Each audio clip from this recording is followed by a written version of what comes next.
Bismillahirrahmanirrahim. Assalamualaikum warahmatullahi wabarakatuh.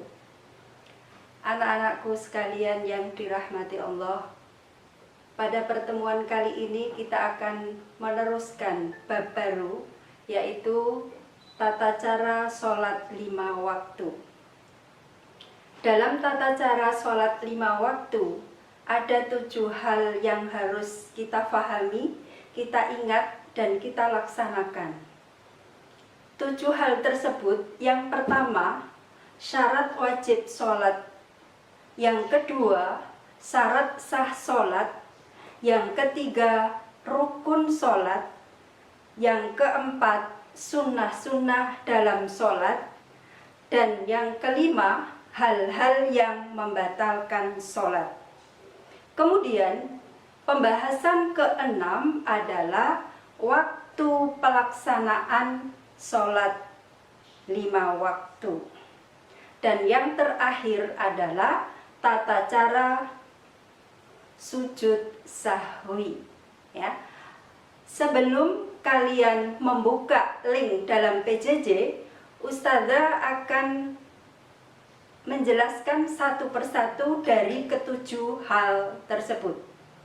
Yang pertama adalah syarat wajib sholat 5 waktu.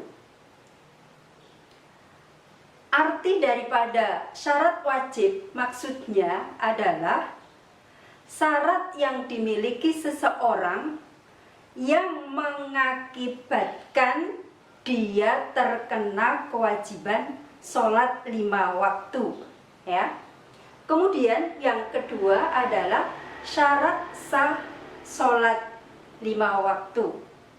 Artinya, syarat yang harus dilakukan ketika akan melakukan sholat. Dan rukun adalah sesuatu yang harus dilakukan ketika melakukan sholat 5 waktu.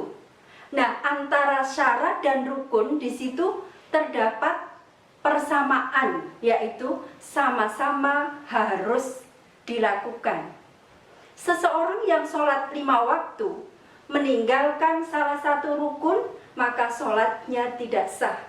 Begitu juga orang yang sholat meninggalkan salah satu syarat sah sholat, juga tidak sah sholatnya. Jadi kedua-duanya itu apabila dilakukan atau tidak dilakukan salah satunya, maka menjadikan sholatnya tidak sah. Nah, sekarang kira-kira apa perbedaan kedua hal tersebut? Ya, perhatikan bahwa perbedaannya adalah hanya satu kata saja. Ya, kalau syarat, hal yang dilakukan sebelum melakukan sholat. Sedangkan rukun harus dilakukan ketika atau saat melakukan sholat. Itu ya, persamaan dan perbedaannya. Berikutnya adalah sunnah-sunnah dalam sholat. Maksudnya sunnah itu adalah sesuatu yang jika dilakukan mendapatkan tambahan pahala, jika tidak dilakukan maka tidak apa-apa, sholatnya tetap sah, gitu ya. Kemudian setelah kalian melakukan sholat itu telah memenuhi syarat dan rukun, maka sholatnya sudah sah. Tetapi apabila ditambahkan dengan sunnah, akan bertambah pahalanya. Dan sekarang hal-hal yang membatalkan sholat, ya. Tadi udah dikatakan sah, tapi kalau kalian sholat melakukan hal-hal yang membatalkan sholat, maka menjadikan sholat itu tidak sah.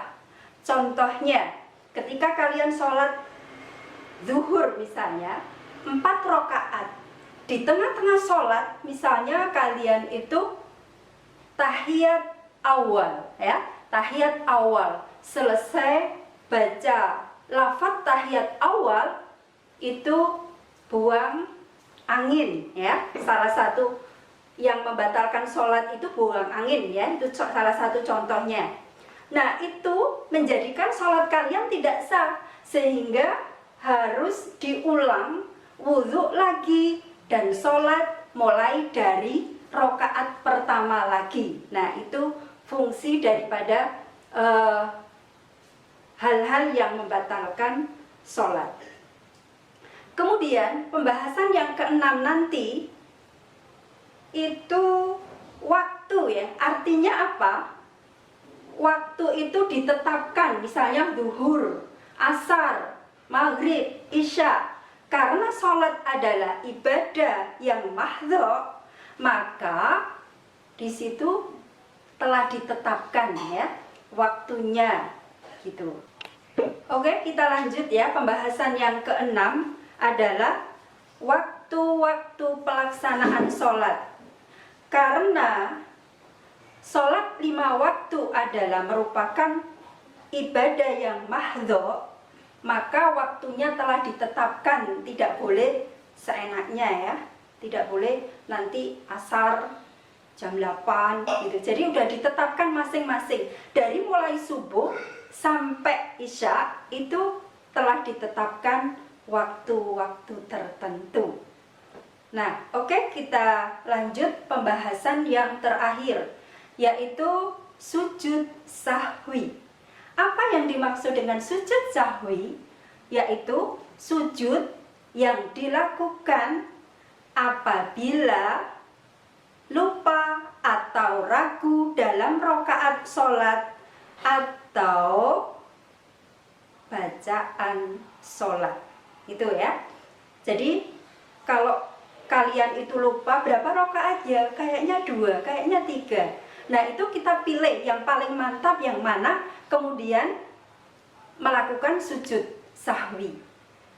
Dan sujud sahwi itu boleh dilakukan sebelum salam atau setelah salam ya. Itu nanti bisa keterangan lebih lanjut, bisa dilihat dalam materi via PJJ ya.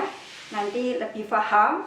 Dan jangan lupa nanti ada tugasnya membuat minimal 2 pertanyaan dari materi yang Ustazah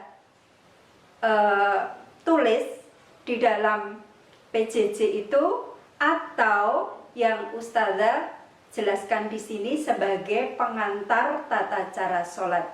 Nah, itu dari Ustazah, pengantar dari Ustazah, semoga paham.